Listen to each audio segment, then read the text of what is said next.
Imaginez, si l'économie mondiale n'était pas qu'une suite de chiffres, mais un labyrinthe gigantesque et lumineux, alors, dans chacun de ces recoins secrets, dans chaque couloir scintillant, nous tomberions inévitablement sur la même ombre, celle de la dette. Mais loin d'être une simple ombre sinistre, c'est un paradoxe fondamental et omniprésent qui nous fait frissonner et nous interroger. Si absolument tous les pays de la Terre sont endettés, qui est donc notre véritable créancier ? Et pourquoi cette somme vertigineuse a-t-elle atteint le montant sans précédent de 315 000 milliards de dollars ? Observez bien, le système économique mondial moderne, il est imprégné de dettes jusqu'à la moelle. Cet endettement omniprésent, tel une toile d'araignée invisible mais inébranlable, a lié chaque nation souveraine. C'est incroyable, mais c'est un fait. Il n'existe tout simplement pas d'État sans dette, et ce n'est pas une anomalie fortuite, non. C'est une caractéristique fondamentale de notre ordre mondial, sa composante intrinsèque, son ossature invisible, mais absolument indestructible. Au cœur de ce système colossal, tel un iceberg titanesque voguant sur un océan d'obligations financières, se trouvent les États-Unis d'Amérique. Et savez-vous de quoi ils sont accablés ? D'une dette nationale historiquement record. Imaginez un instant. Elle dépasse la somme ahurissante de 38 000 milliards de dollars. C'est le montant le plus élevé de dette publique jamais enregistré dans l'histoire des États-Unis. Ce n'est pas qu'un chiffre, c'est le reflet de tendances pluriannuelles qui ont façonné leur paysage économique pendant des décennies.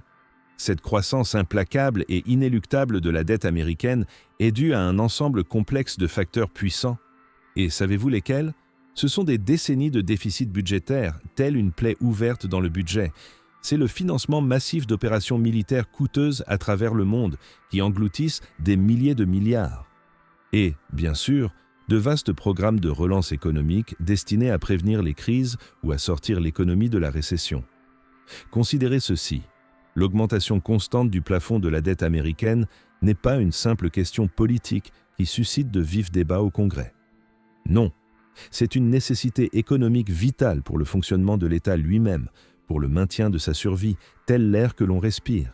Et maintenant, traversons l'océan vers le berceau de la civilisation et de l'économie moderne, l'Union européenne, ce projet ambitieux, le plus grand bloc économique du monde. Vous serez étonnés. Sa dette cumulée est estimée à environ 14 000 milliards de dollars. Cette dette européenne, bien que répartie entre les États membres, telle des rivières alimentant un système commun mais vulnérable, a des conséquences systémiques profondes pour la stabilité financière de l'ensemble de l'Union et de la zone euro. Elle affecte le destin de millions de personnes. Elle influe sur la solidité même de la maison européenne commune. Même au pays du soleil levant, le Japon, troisième économie mondiale, les ombres des obligations s'étendent incroyablement loin. Imaginez un instant, elle supporte des obligations de dette colossales approchant les 9 000 milliards de dollars, et le ratio de la dette du Japon par rapport à son PIB, c'est l'un des plus élevés au monde. Il dépasse 250%. Cela soulève de très sérieuses questions quant à la viabilité d'un tel modèle, comme une maison construite sur des crédits en croissance infinie où chaque nouvelle brique est une nouvelle dette. On pourrait penser que certains pays sont épargnés par ce fardeau. Peut-être ceux traditionnellement connus pour leur richesse inépuisable grâce au pétrole. Mais non, choc. Même l'Arabie Saoudite, ce géant du Moyen-Orient, est accablé par des dettes publiques importantes.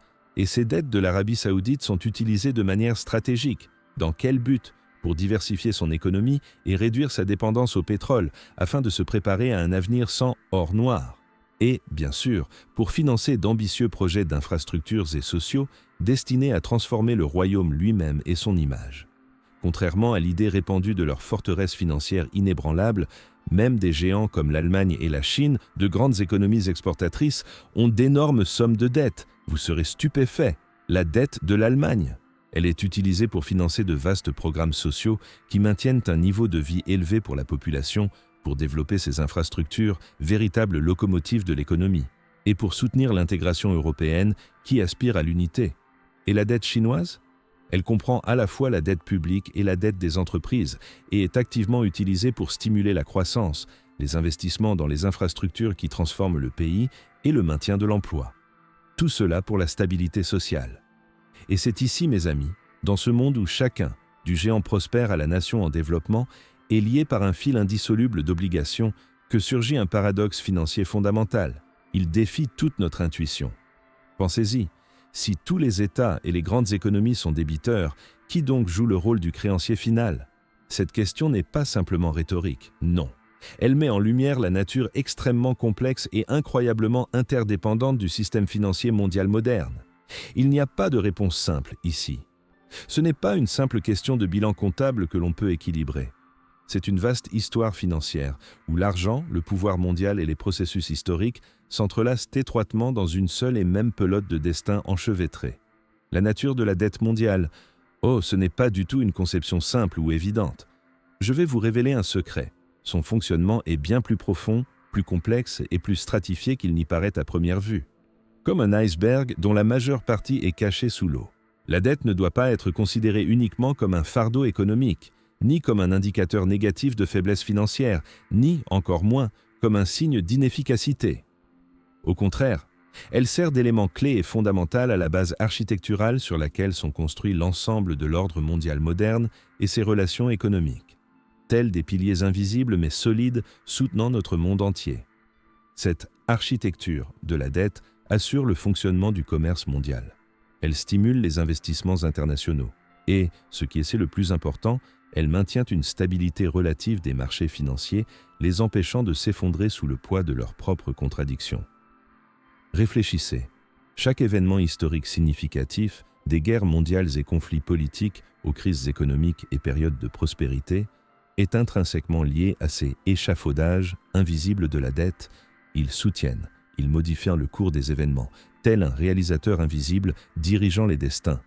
Les guerres à grande échelle, elles sont souvent financées par d'énormes emprunts, augmentant considérablement les obligations de dette nationale des États participants, laissant derrière elles non seulement des destructions, mais aussi des ruines financières.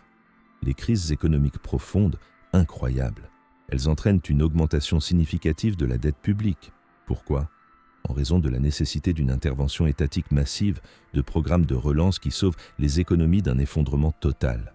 Et même les périodes de boom économique, elles s'accompagnent également d'une croissance du crédit et des investissements, tant privés que publics. Le résultat ? Une augmentation de la dette globale, telle une euphorie précédant un inévitable réveil, mais une analyse approfondie et un suivi rigoureux de la chaîne complexe de créanciers au sein de ce système révèlent une vérité surprenante et peut-être même inquiétante. Vous serez stupéfait. Il s'avère que le monde, dans son ensemble, ne doit pas d'argent à un sujet ou une entité externe, spécifique, en dehors de son propre système, comme s'il n'y avait pas de juge extérieur. En substance, le monde se doit de l'argent à lui-même.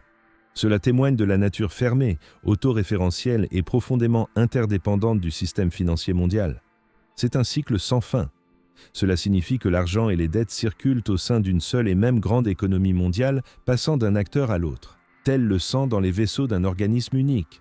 Cependant, cette autodette ne signifie nullement que les avantages et les coûts de ce système sont répartis équitablement ou de manière juste entre tous les acteurs de l'économie mondiale. Voilà le hic. Au contraire, il existe des gagnants et des perdants évidents dans ce jeu complexe. Et cela, malheureusement, ne fait qu'aggraver les inégalités sociales et économiques, élargissant le fossé entre eux à des proportions inimaginables. Pour une compréhension exhaustive de ce point critique actuel, alors que notre planète est enlisée dans une dette cumulée dépassant les 315 000 milliards de dollars, il nous faut simplement nous tourner vers les racines historiques, tel un ancien parchemin qui dévoile des secrets.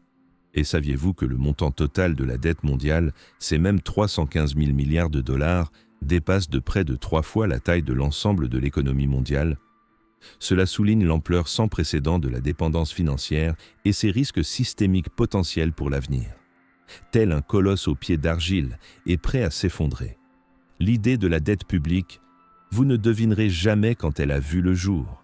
Des siècles avant l'apparition des instruments financiers modernes, avant les cartes de crédit, les virements numériques ou les bourses électroniques. Le concept d'emprunt public n'est pas né dans les centres financiers modernes et high-tech, tels que Wall Street ou la City de Londres. Non, sa genèse était indissolublement liée à la nécessité urgente de financer les conflits militaires et d'entretenir les armées. Cette même et ancienne exigence des États de maintenir leur puissance, pour leur survie. Revenons à l'an 1694. Imaginez, l'Angleterre était embourbée dans une guerre coûteuse et prolongée contre la France, la guerre de la Ligue d'Augsbourg. Cette confrontation a entraîné une grave pénurie d'or et d'autres actifs liquides dans le trésor. Elle menaçait la poursuite des opérations militaires, épuisant littéralement les ressources de la couronne à l'extrême. Le roi d'Angleterre, Guillaume III, confronté à une crise financière des plus graves, fut contraint de solliciter l'aide de riches marchands et banquiers, de ceux qui tenaient les rênes du commerce et de la richesse. Les marchands acceptèrent de fournir le financement nécessaire à la couronne. Mais en échange, ils exigèrent la promesse de paiement d'intérêts constants. C'est ainsi que s'ouvrit une nouvelle ère de relations entre le pouvoir et le capital. Ces paiements, d'ailleurs, étaient garantis par les futures recettes fiscales de l'État, ce qui, bien sûr, leur conférait un haut niveau de fiabilité et d'attrait pour les investisseurs, tel un solide poignet de main scellant une nouvelle ère.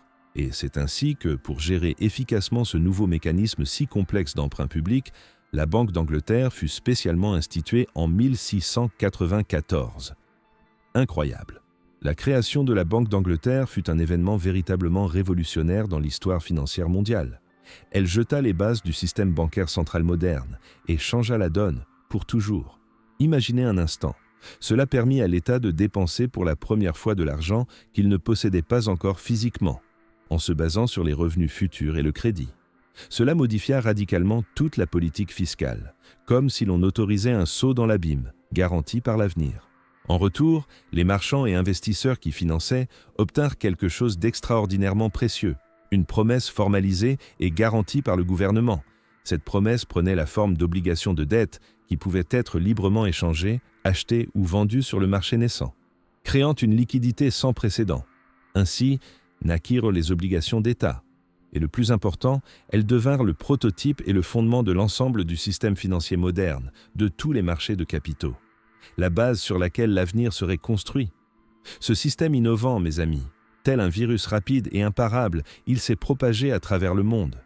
La France l'a aussitôt copié pour financer ses propres besoins militaires et le développement de son économie, cherchant à rattraper son voisin. Les Pays-Bas, réputés pour leur innovation financière, ont considérablement perfectionné ces mécanismes, les rendant encore plus efficaces. Et les États-Unis nouvellement formés. Aspirant à l'indépendance et au renforcement de leur souveraineté, ils adoptèrent le système des obligations d'État pour financer leur guerre d'indépendance. Imaginez un instant. Ils achetaient littéralement leur liberté à crédit. Plus tard, les États-Unis utilisèrent également des obligations pour financer une expansion territoriale majeure vers l'Ouest, l'acquisition de terres et le développement d'infrastructures nationales. Ils construisaient l'avenir sur des promesses de dette. La dette publique, mes amis, s'est progressivement transformée. D'un signe de faiblesse financière, d'insolvabilité ou d'inefficacité de gestion, comme elle l'était au début, je vais vous révéler un secret. Elle est devenue une mesure clé de la confiance envers l'État, envers ses institutions, envers sa capacité à honorer ses engagements et à garantir la stabilité. Tel un baromètre de la solvabilité des nations, la capacité d'un gouvernement à emprunter efficacement des sommes importantes était désormais directement corrélée à sa légitimité politique et à sa capacité à gérer efficacement le pays, à maintenir son pouvoir. Montrant qui est-ce qu'est le maître ici? Dans le passé historique, les empires conquérirent des territoires. Dans quel but? Principalement pour un accès direct à des ressources naturelles précieuses, l'or, l'argent, les pierres précieuses. Ils s'emparaient physiquement de la richesse. Et dans le nouveau paradigme financier, voilà le point clé. Les États ont commencé à émettre des obligations pour percevoir des intérêts. Cela a modifié la méthode fondamentale d'accumulation de richesses et d'influence, du physique au financier, de l'épée aux chiffres. Le champ de bataille pour la domination mondiale et la supériorité économique s'est déplacé. Des territoires physiques et des conquêtes directes au bilan financier des États et aux mécanismes de marché. Désormais, de nouvelles règles du jeu dictent le cours des événements. Avançons de 3 siècles, dans le 21e siècle trépidant. Et que voyons-nous? La dette est devenue le poste dominant de l'exportation et de l'importation de capitaux mondiaux, sa principale monnaie. Cela signifie que l'exportation d'obligations et la perception d'intérêts sur celles-ci sont devenus un élément clé de l'économie mondiale. Un moyen de générer des revenus, tel l'air que respire tout le système. Vous serez stupéfait. Actuellement, les emprunts mondiaux augmentent de l'équivalent d'1 000 milliards de dollars, tous les 100 jours. Ce rythme de croissance témoigne d'une progression sans précédent et durablement élevée de la dette mondiale. Et cela suscite de très sérieuses inquiétudes quant à sa viabilité, telle une boule de neige imparable, prenant une vitesse d'avalanche. Chaque pays au monde, absolument chacun, est intégré à ce système d'endettement, jouant le rôle soit d'un débiteur majeur, soit d'un créancier significatif. soit les deux rôles simultanément, comme dans une pièce de théâtre complexe dont il est impossible de sortir. C'est incroyable, mais c'est un fait. Il n'existe tout simplement pas d'État entièrement exempt de dette. Cela témoigne de leur intégration totale dans le système financier mondial, dont il n'y a pas d'issue. Chaque grande banque participe activement au processus d'octroi de crédit. À qui? Au gouvernement, aux entreprises, aux particuliers, étant un intermédiaire clé, le centre nerveux du système. Et saviez-vous que les banques non seulement accordent des crédits, mais aussi créent de la monnaie? Grâce au mécanisme de réserve fractionnaire lié à la dette, tels des alchimistes transformant les promesses en réalité. Et même chacun de nous, chaque citoyen, à travers ses paiements d'impôts, ses économies personnelles, ses cotisations de retraite, se retrouve à la fois débiteur indirect et créancier indirect, sans soupçonner son double rôle. Ce double rôle des citoyens souligne leur lien indissoluble avec le système financier étatique, tels des fils invisibles nous attachant à un destin commun. Et c'est là que surgit une question cruciale. Qui est exactement le détenteur final de ces colossales obligations de dette mondiale? Si, comme nous l'avons découvert, tout le monde est endetté. Pour commencer, examinons la situation des États-Unis, car leur dette a non seulement une signification nationale, mais aussi une portée mondiale profonde, une influence énorme sur l'économie mondiale, tel un centre de gravité attirant tout autour de lui, sur le volume total de la dette publique américaine qui dépasse 38 000 milliards de dollars, environ la moitié étant ce que l'on appelle la circulation publique. Et qu'est-ce que cela signifie? Le point essentiel était le suivant. Cela signifie que les obligations de dette appartiennent à des investisseurs extérieurs au gouvernement fédéral américain et à ses agences, telles des promesses dispersées à travers le monde attendant leur heure. Environ les 2/3 de ces investisseurs publics sont des organisations, fonds et particuliers américains, comme une immense famille interconnectée, possédant ses propres obligations. Imaginez un instant, parmi eux figurent les plus grandes banques commerciales américaines, des détenteurs significatifs d'obligations d'État, garantissant leur liquidité et leur stabilité. Les énormes fonds de pension américains, également des acteurs cruciaux, assurant les futurs paiements des retraités, le fondement de leur bien-être. Les fonds communs de placement investissent activement dans la dette publique, offrant aux actionnaires stabilité, diversification et liquidité des investissements, comme un havre de paix dans la tempête.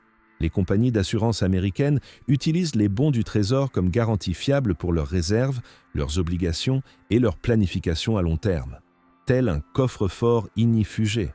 Et la Réserve fédérale américaine elle-même, elle est l'un des plus grands détenteurs de dette publique, surtout après les programmes d'assouplissement quantitatif visant à stimuler l'économie.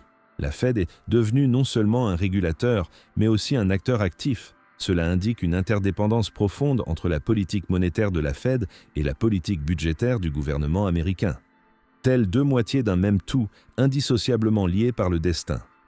Et le tiers restant de la dette publique américaine, environ 9 000 milliards de dollars, est entre les mains de gouvernements étrangers, de banques centrales et d'investisseurs privés du monde entier, tels des joyaux dispersés sur la planète. Qui sont les principaux détenteurs étrangers? Le Japon, il détient environ 1 000 milliards de dollars en obligations du Trésor. Pourquoi?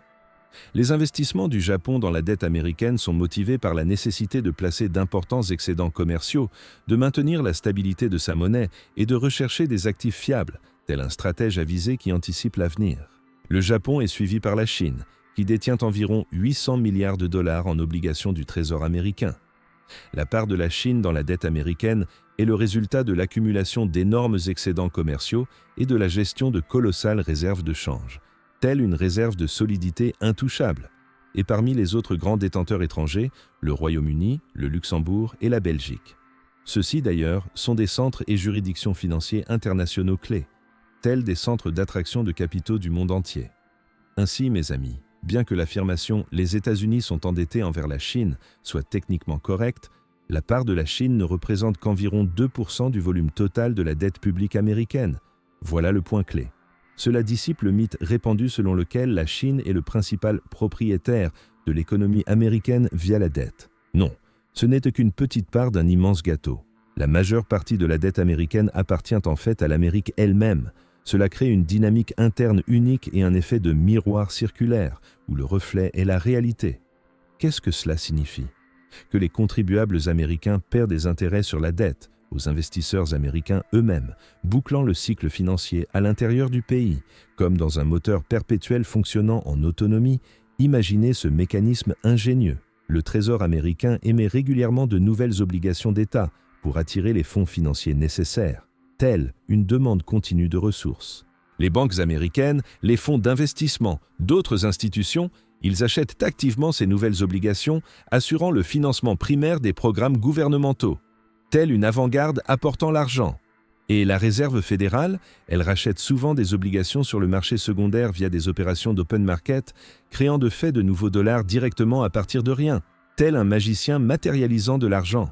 Ce processus d'achat par la Fed, il augmente la masse monétaire, influence les taux d'intérêt, stimule l'activité économique, tel un chef d'orchestre invisible de l'économie, dirigeant son rythme. Les citoyens américains perdent des impôts, dont une partie est destinée à financer les paiements d'intérêts sur les obligations d'État. Bien involontairement, mais ils y participent. Ces paiements d'intérêts, à leur tour, sont versés sur les comptes de retraite américains, dans les fonds d'investissement et d'autres institutions financières, bouclant le cycle interne, créant un sentiment d'autosuffisance financière. Cela crée un effet complexe de miroir circulaire. La dette est réelle et tangible, mais le principal créancier est un reflet du même système interne, tel l'Ouroboros, serpent mythique qui se mord la queue. Et cette dynamique circulaire d'emprunt et de crédit, elle n'est pas unique aux États-Unis. Non. Elle revêt un caractère global fondamental et largement répandu, englobant toute la planète. Imaginez un instant, le Japon accorde activement des crédits aux États-Unis en achetant des obligations du Trésor. Il soutient l'économie américaine et sa propre position commerciale. Tel un partenaire de danse, les États-Unis, à leur tour, fournissent une aide financière et des crédits importants à l'Europe via le FMI, jouant le rôle de sauveur. Mais ces crédits sont souvent assortis de conditions, de réformes économiques, de mesures d'austérité et d'exigences de stabilité financière dans les pays bénéficiaires, tels défis auxquels sont suspendus conditions et destins. L'Europe accorde des crédits aux pays en développement par l'intermédiaire de la Banque mondiale, contribuant à leur développement infrastructurel, social et économique, semant les graines du progrès. Et les pays en développement, à leur tour, remboursent les crédits aux économies développées, en plaçant leurs réserves de change et en investissant dans des obligations occidentales.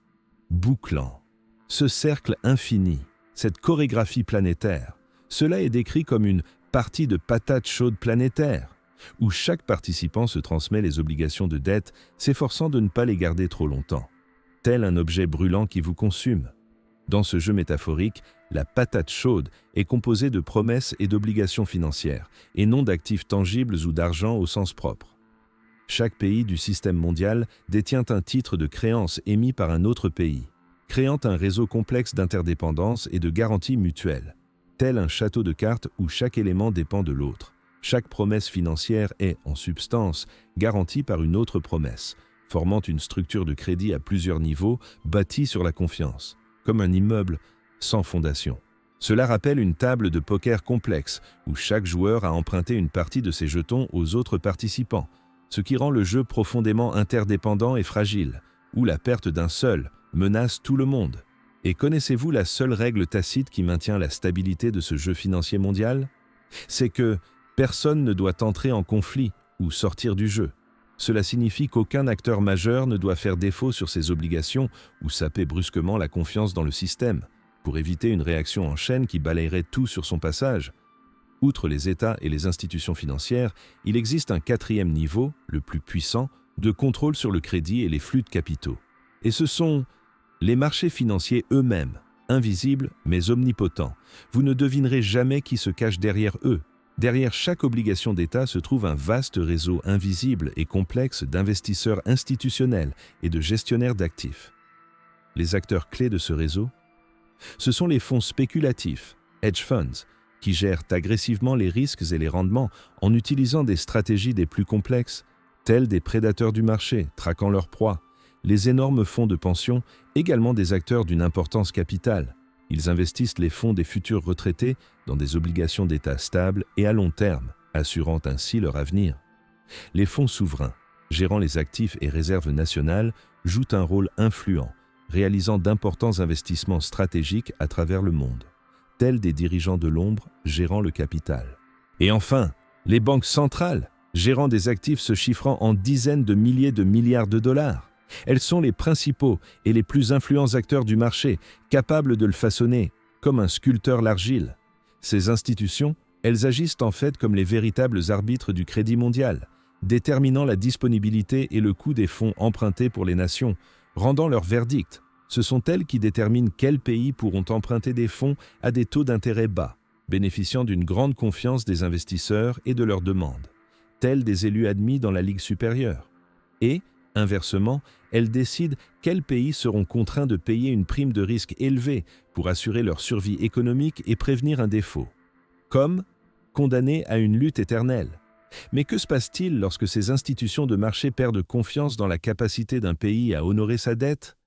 Les conséquences peuvent être catastrophiques et immédiates. Imaginez, les monnaies de ces pays peuvent se déprécier brusquement, entraînant une hyperinflation, une perte de pouvoir d'achat, une baisse du niveau de vie, anéantissant l'épargne. Les gouvernements peuvent tomber en raison de leur incapacité à financer leurs obligations, provoquant une instabilité politique et des troubles sociaux des plus profonds. Menant au chaos, des économies nationales entières peuvent être restructurées littéralement du jour au lendemain, selon les directives des créanciers internationaux et des régulateurs de marché. Comme sur ordre d'en haut, sans droit de réplique.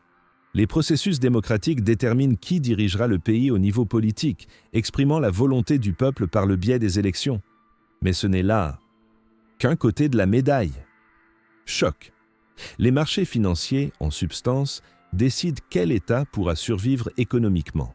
Et cela, indépendamment de la volonté politique et des sentiments populaires, telle une main invisible du destin rendant son verdict impitoyable. Le plus grand teneur de marché, le grand prêtre moderne de ce système financier mondial, est la Banque centrale. Et saviez-vous que les banques centrales ne se contentent pas de gérer la dette publique existante? Elles participent activement à sa production et à l'expansion de la masse monétaire, telles des usines à créer la réalité à partir de rien. Chaque fois que la Réserve fédérale ou la Banque centrale européenne achètent des obligations d'État, elle crée de la nouvelle monnaie, littéralement à partir de rien, les matérialisant à partir du néant. Ce processus de monétisation de la dette est un mécanisme fondamental et inaliénable du système monétaire moderne. Son fondement profond, une obligation, enregistrée au bilan d'une entité, par exemple le Trésor public, devient instantanément un actif au bilan d'une autre, de la banque centrale ou d'une banque commerciale, telle une chaîne infinie de transformation où l'un engendre l'autre. En substance, mes amis, chaque dollar, euro, yen ou toute autre devise en circulation représente une unité de dette, existant quelque part dans le système, comme si chaque billet de banque était la promesse de quelqu'un. Choc. Dans le paradigme financier moderne, la notion de argent sans dette n'existe tout simplement pas. Chaque unité de monnaie est l'obligation de quelqu'un, créée par le crédit, telle chaque cellule d'un organisme faisant partie d'un tout. Chaque pièce physique, chaque billet de banque, chaque dollar numérique contient un reçu de dette invisible, gravé à sa surface, symbolisant le lien avec le crédit, tel un ancien symbole, détenant le secret de son origine. Pendant de nombreuses décennies, ce cycle complexe de la dette mondiale a été maintenu avec succès. Grâce à quoi? À la confiance universelle des acteurs du marché en sa viabilité. Tant que les investisseurs croient en la capacité des gouvernements à payer les intérêts de la dette, même si le principal n'est pas remboursé, la machine financière continue de fonctionner. Comme la foi, son seul carburant. Cette confiance est basée sur la perception de la fiabilité du gouvernement et de sa capacité à collecter des impôts et à imprimer de la monnaie. Ce sont les deux piliers de son pouvoir. Cependant, l'histoire nous a déjà montré à maintes reprises ce qui se passe lorsque cette confiance fondamentale s'affaiblit ou disparaît complètement, comme de la fumée. Un exemple frappant et, il faut le dire, instructif est celui de la Grèce en 2010. À l'époque, sa dette publique est devenue tout simplement insoutenable dans le contexte de la crise économique, tel un nœud impossible à défaire. Imaginez un instant, une panique massive s'est emparée des détenteurs d'obligations d'État grecs, annonçant un défaut imminent et une perte d'investissement. Telle une tempête imminente balayant tout sur son passage. Cela a conduit à une augmentation rapide et dangereuse des rendements des obligations grecques, rendant les nouveaux emprunts extrêmement coûteux et inaccessibles, fermant toutes les voies de salut. La Banque centrale européenne et le Fonds monétaire international furent contraints d'intervenir en urgence. Dans quel but? pour sauver la Grèce d'un effondrement financier total et d'une sortie de la zone euro, prévenant ainsi une réaction en chaîne. Leurs plans de sauvetage, cependant, s'accompagnèrent de mesures d'austérité extrêmement dures et impopulaires, imposées à la Grèce, tel un remède amer qui tue lentement. Ces mesures incluaient une augmentation significative des impôts pour la population, augmentant leur fardeau financier dans une période déjà difficile. Des réductions massives des dépenses publiques affectant les programmes sociaux, les retraites, les salaires, la santé, privant les gens du strict nécessaire. La conséquence fut un chômage de masse, l'appauvrissement de la population et de profonds bouleversements sociaux, tels des blessures qui ne se referment pas pendant des décennies. Pour toute une génération de Grecs, le concept de sauvetage est indissolublement lié à des sacrifices forcés, des privations et une perte de souveraineté, laissant une cicatrice profonde dans l'histoire de la nation. Des drames similaires se sont déroulés dans d'autres régions du monde. En Argentine, par exemple, les défauts de paiement répétés de la dette publique l'ont transformée en une véritable malédiction nationale, sapant la croissance économique, la stabilité et la confiance des investisseurs, tel un mauvais sort poursuivant le pays. Et le Sri Lanka. Dans un passé récent, il a été confronté à une pénurie aiguë de carburant, de nourriture et de médicaments, et à un effondrement politique consécutif. Pourquoi ? Le gouvernement avait épuisé toutes ses réserves de devises étrangères nécessaires pour assurer le service de ses dettes extérieures et importer des biens, laissant le pays au bord de la survie, au bord du gouffre. Lorsque le système de la dette mondiale commence à s'effondrer ou est confronté à une crise, vous serez stupéfait. Les créanciers, auparavant invisibles, deviennent soudain très visibles et incroyablement influents. Le Fonds monétaire international, FMI, entre en scène. Avec ses exigences, ses conditions de restructuration, sont suivies de la discipline financière. Tel un professeur strict venu remettre de l'ordre dans la classe, les agences de notation internationales, Standard & Poor's, Moody's, Fitch, jouent un rôle clé en abaissant les notes de crédit des pays et en rendant les emprunts plus coûteux, tels des juges prononçant un verdict sans appel, et les détenteurs anonymes d'obligations, les grands fonds d'investissement et les banques. Ils commencent à dicter les conditions, exerçant une énorme pression sur les gouvernements, tels de puissants marionnettistes tirant les ficelles. Ces puissantes entités, en substance, tiennent à la gorge des pays entiers en période de crise, exigeant des réformes radicales et des concessions, les forçant à s'incliner devant leur volonté. Et pourtant, mes amis, même après des effondrements massifs, des défauts de paiement et des bouleversements sociaux, la même logique fondamentale d'emprunt et de refinancement se relance.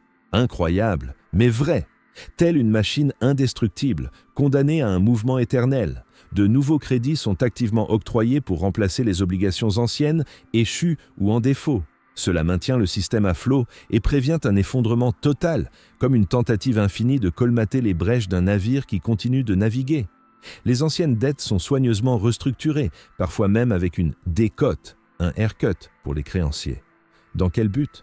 Pour créer une nouvelle base au fonctionnement du système, tel un chirurgien amputant une partie pour sauver l'organisme entier. La machine financière se relance, souvent sous un nouveau nom, avec de nouvelles conditions ou de nouveaux acteurs, mais sur le même bilan fondamental de la dette, tel un spectacle qui change de décor, mais pas son essence éternelle.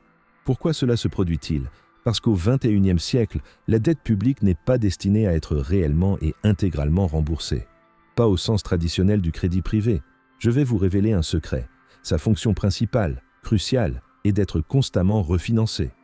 Maintenir la continuité du flux financier et la stabilité économique mondiale. Tel un mouvement éternel, sans début ni fin. Les gouvernements modernes, en réalité, n'ont pas l'intention de rembourser intégralement leurs dettes, ni à court, ni à long terme. Et cette situation n'est pas le fruit d'une conspiration secrète, non. C'est plutôt une politique économique établie et généralement acceptée. C'est un fait systémique. Telle une loi non écrite régissant notre monde entier. Contrairement aux particuliers ou aux entreprises de qui l'on attend le remboursement des intérêts et du principal de la dette, les gouvernements fonctionnent selon des règles différentes, tout à fait uniques. Ils considèrent leur dette comme une sorte d'abonnement glissant aux ressources financières, à la liquidité et au maintien de la stabilité, tel un paiement mensuel pour des services vitaux. Ils émettent constamment de nouvelles obligations d'État pour rembourser les anciennes obligations arrivant à échéance, assurant ainsi la continuité du financement, telle une course de relais infinie où le bâton est passé de main en main. Ce processus, appelé par les économistes refinancement ou roulement de la dette, est le fondement de la politique budgétaire moderne de tous les pays développés. Son pouls continue. Dans ce système, les intérêts de la dette, ils deviennent un produit réel et non pas simplement un coût ou une redevance pour l'utilisation du capital. Incroyable! Les paiements d'intérêts se transforment en une redevance pour la stabilité du système financier mondial, assurant la liquidité, la confiance et le fonctionnement ininterrompu des marchés. Tel le prix de la vie de l'économie elle-même. L'économie mondiale dépend aujourd'hui vitalement de cette rente constamment générée par la rotation de la dette et les paiements d'intérêts. Elle fonctionne comme un requin qui doit constamment bouger, emprunter et refinancer pour respirer et exister dans son milieu aquatique, sans s'arrêter. Autrement, il mourra tout simplement. Le système financier mondial moderne repose principalement sur la confiance dans la capacité à assurer le service de la dette et non sur les remboursements réels du capital de la dette. Je vais vous révéler un secret. Les États-Unis, avec leur dette de 38 000 milliards, ne la rembourseront jamais entièrement. Pourquoi ? Parce que c'est impossible et même indésirable pour le système. Au lieu de cela, ils la refinanceront, éternellement. Maintenant, l'équilibre financier actuel est assurant la liquidité du marché des obligations du Trésor, telle une danse sans fin qui ne se termine jamais. Le Japon est un exemple frappant d'une stratégie de refinancement réussie.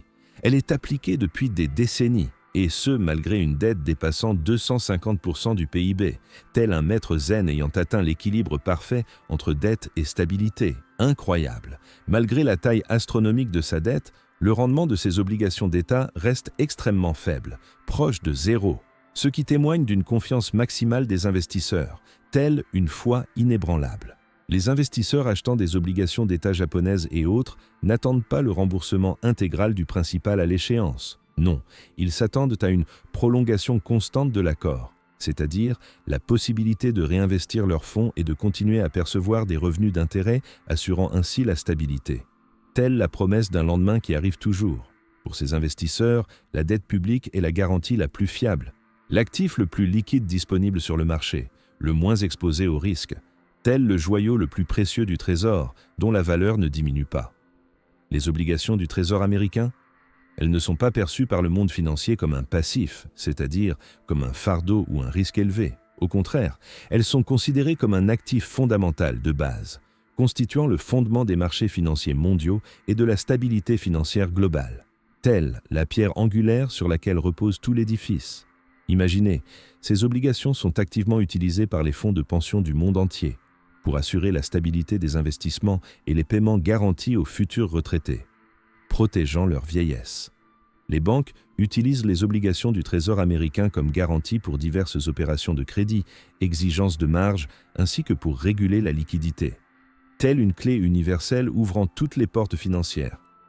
Et les banques centrales, elles considèrent ces obligations pratiquement comme l'équivalent de l'argent, les utilisant dans les opérations d'open market et pour la gestion de la politique monétaire, telle leur propre monnaie, la plus fiable. L'ensemble du système financier mondial dépend d'une chose, du fait que les gouvernements ne remboursent jamais entièrement leurs dettes. Ils maintiennent un volume constant d'actifs très liquides, sans lesquels le système s'arrêterait tout simplement. Que se passerait-il si les gouvernements remboursaient soudainement toutes leurs dettes ? Le monde serait privé de son instrument financier le plus fiable, le plus liquide et le plus important. Comme s'il était privé d'air ? Imaginez un scénario hypothétique. Washington décide de rembourser l'intégralité de sa dette jusqu'au dernier dollar. Et alors, les banques et les fonds d'investissement du monde entier perdraient soudainement leur actif le plus stable, le plus sûr et le plus liquide. Cela provoquerait un chaos comparable à une apocalypse. L'offre de dollars sur les marchés mondiaux se contracterait brusquement, ce qui entraînerait une déflation profonde et destructrice. La déflation, à son tour, provoquerait un effondrement économique mondial, déstabilisant l'ensemble du système financier mondial et entraînant une récession, telle une réaction en chaîne menant à la destruction totale du monde entier. Ainsi, mes amis, le remboursement intégral de la dette détruirait en fait les mécanismes qui assurent le fonctionnement de l'économie moderne et sa stabilité.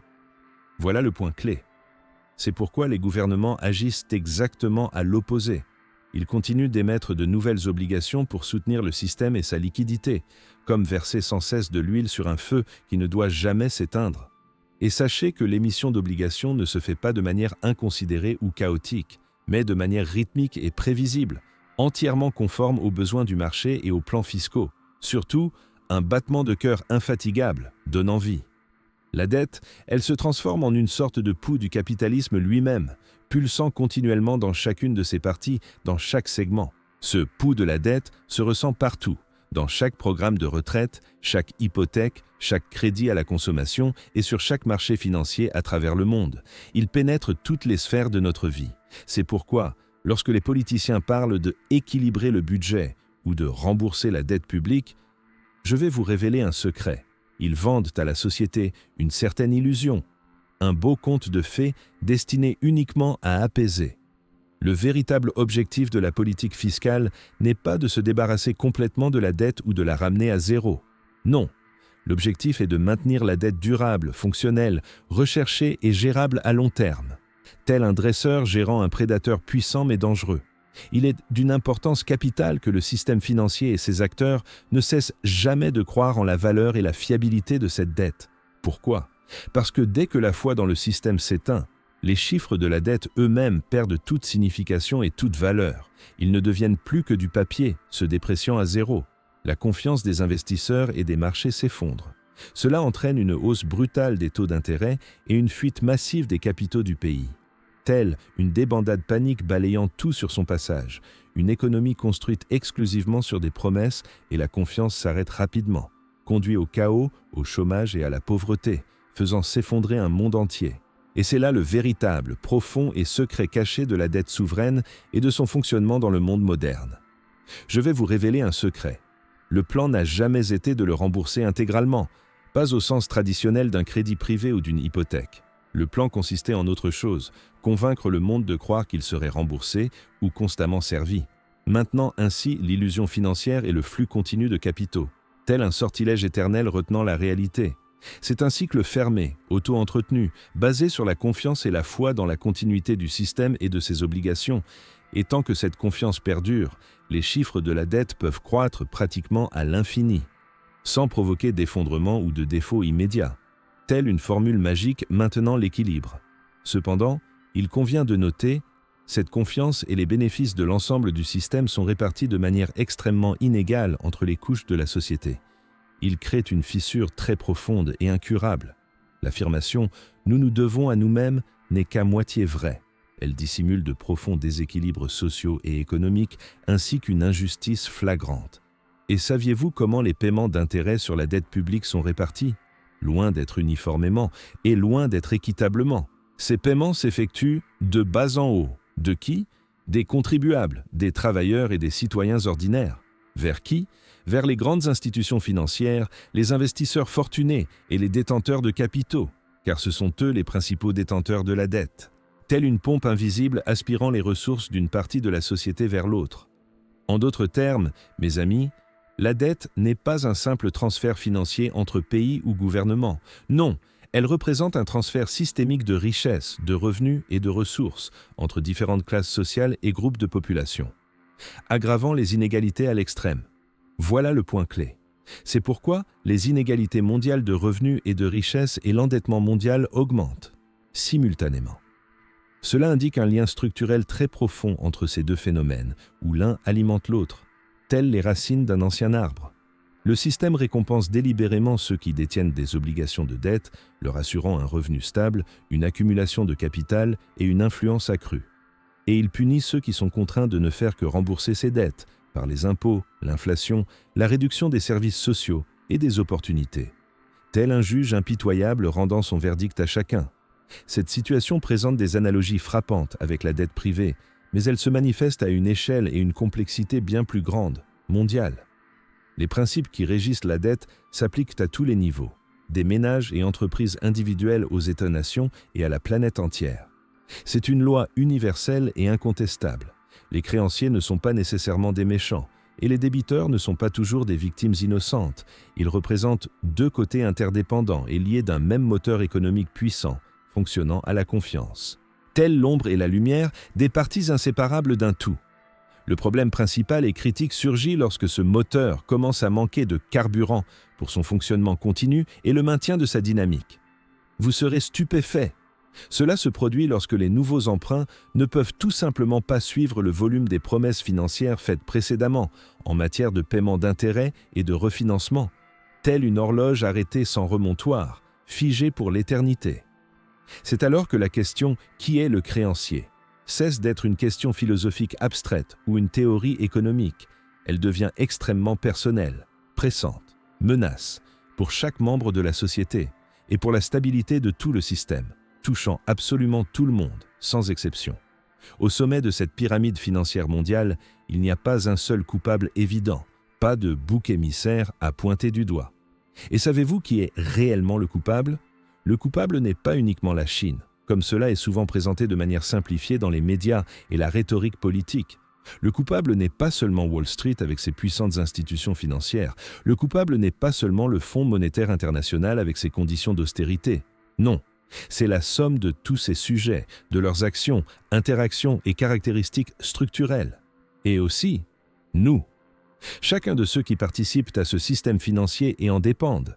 Telle une toile d'araignée invisible dans laquelle nous sommes tous pris, étant à la fois victimes et architectes. Le système financier moderne a opéré une transformation étonnante. Il a transformé la dette elle-même en argent, en son fondement et sa source. Imaginez comment cela fonctionne. Les gouvernements émettent des obligations de dette. Elles servent de base à la création de nouvelles monnaies et à l'assurance de la liquidité dans l'économie. Les banques multiplient ensuite ces obligations de dette par le biais de mécanismes de crédit et de réserves fractionnaires, élargissant la masse monétaire. Les investisseurs négocient activement ces obligations de dette sur les marchés mondiaux, créant de la liquidité, déterminant les prix et les rendements. Et nous, citoyens, nous dépendons de ce système de dette pour assurer le fonctionnement de notre vie quotidienne, l'accès au crédit, aux hypothèques et aux opportunités économiques. La frontière entre débiteurs et créanciers dans ce système complexe, interconnecté et si dynamique, elle est floue jusqu'à l'effacement. Dans l'Antiquité et l'histoire ancienne, la dette était souvent associée à l'esclavage, à la perte de liberté, de statut social et d'autonomie personnelle. Elle portait une connotation fortement négative, comme une marque d'infamie. Aujourd'hui, elle symbolise l'équilibre, la stabilité, la croissance économique et la continuité du fonctionnement de l'économie mondiale. Tel son moteur, menant inlassablement le monde de l'avant. Cependant, si cet équilibre délicat est un jour rompu, si la confiance fondamentale est sapée ou disparaît du système, alors l'illusion de stabilité prendra fin. Et nous serons contraints de nous souvenir de ce qu'est réellement la dette. Souvenez-vous, la dette est une promesse qu'il est impossible de tenir éternellement. Sa nature est temporaire et elle exige toujours un service et un renouvellement constant, telle une fleur qui se fane sans eau. Pour comprendre en profondeur les mécanismes qui régissent notre monde et anticiper les futurs bouleversements économiques, étudiez l'histoire des systèmes financiers. Elle contient toutes les réponses et les leçons. Tel un ancien manuscrit, la clé de l'avenir.